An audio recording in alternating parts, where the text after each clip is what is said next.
দিল।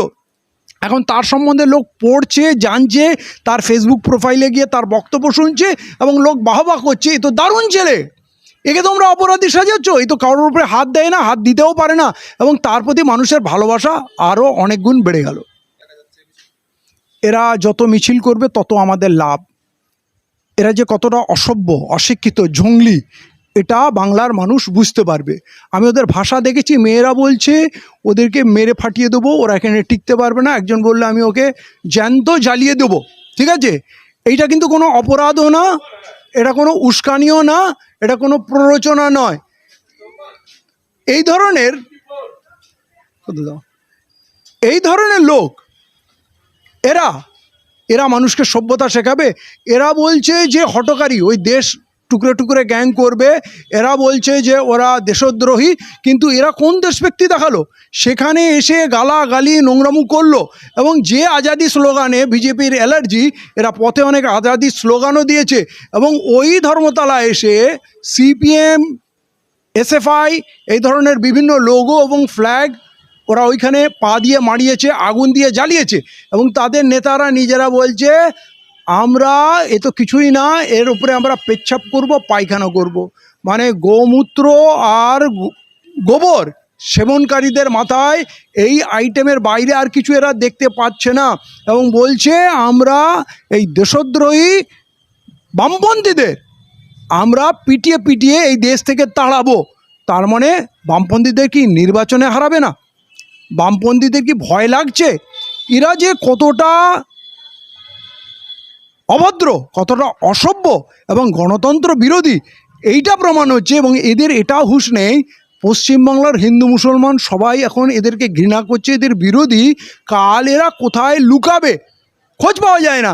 আমি বলছি, গত শুক্রবারে যখন মিছিল বেরোলো, বিজেপির লোকরা বৃহস্পতিবারে তখন কিন্তু হুমকি দিয়েছিল এখানে যদি কোনো ককরোচ আসে আমরা কিন্তু ছাড়বো না।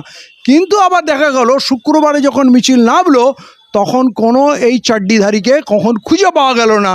আজকে আবার সিপিএমের বিশাল মিটিং, কালকে এরা সিপিএমকে, বামফ্রন্টকে কী সব করে দেবে বলেছিল, আজকে আবার বিশাল মিছিল বামফ্রন্টের বেরিয়েছে, চাড্ডিরা আবার নিখোঁজ।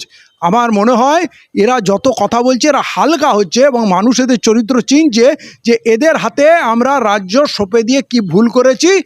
শুধু মানুষ পরবর্তী নির্বাচনের অপেক্ষা আছে, এদের শাস্তি দেবে। এবং এখন যা অবস্থা, মোদিজির যা অবস্থা, পুরো বিজেপির যা অবস্থা, বিজেপি ছাড়তে লোক শুরু করে দেবে, কারণ জানে এই বিজেপির ভবিষ্যৎ অন্ধকার। এটা কিছু না, এটা বাঁচার উপায়।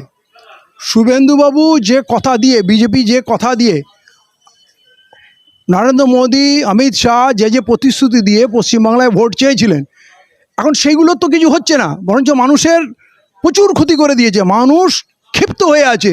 অতএব সেই দিক থেকে দৃষ্টি ঘোরানোর জন্য, মূল ইস্যুগুলো থেকে দৃষ্টি ঘোরানোর জন্য এখন মুসলমানদের খুঁচিয়ে খুঁচিয়ে ওদেরকে জেহাদি, ওদের দেশ থেকে পাঠাবো, চামড়া গুটিয়ে দেবো, লড়বো, মারবো, উস্কাচ্ছে।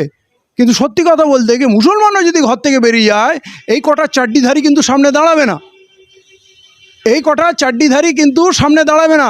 কারণ হিন্দু সমাজ মানে বিজেপি নয়, এবং তারা মুসলমানের শত্রুও না, মুসলমানের বিরোধী না, তারা বরঞ্চ এই চাড্ডিদের বিরোধী। এবং এখন বিজেপিকে ঘৃণা তারা করছে, তাদের সঙ্গে মুসলমানের কোনো বিরোধী নেই। এই পুলিশ নিয়ে চারটে চাড্ডি ঘোরাঘুরি করে, লম্ফজম্প করছে, তো এরা কিন্তু মুসলমানদের সামনে দাঁড়ানোর অকাত পর্যন্ত রাখে না। পুরো ক্যামেরা দেখছে তো, পুরো দেশের যুবকরা, বাচ্চারা মোদিকে নিয়ে ভিডিও করছে, গালাগালি দিচ্ছে, ইউনিভার্সিটির মেয়েরা দিচ্ছে, তারা কি সব মুসলমান?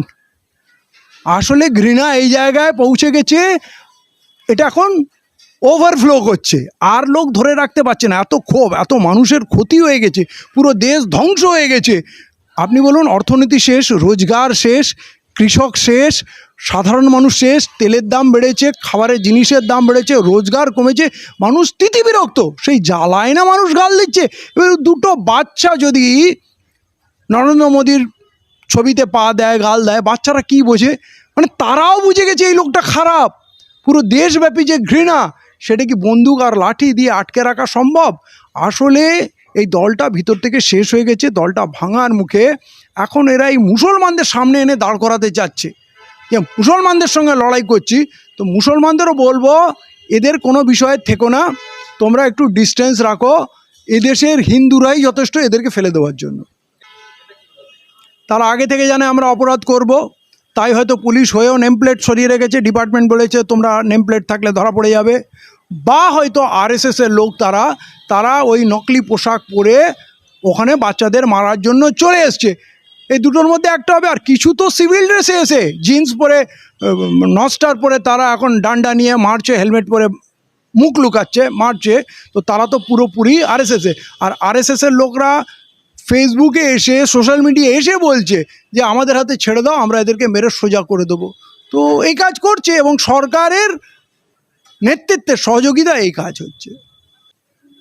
যারা আন্দোলনে নেমেছিল তারা সব গুন্ডা, তাহলে পুলিশ যদি গুন্ডামু করে, মন্ত্রী নেতা যদি গুন্ডামু করে, যদি ওদের মন্ত্রী বলে 2-3টে ককরোচকে ঝুলিয়ে দাও, তাহলে বুঝে যাবে আমাদের ক্ষমতা কী।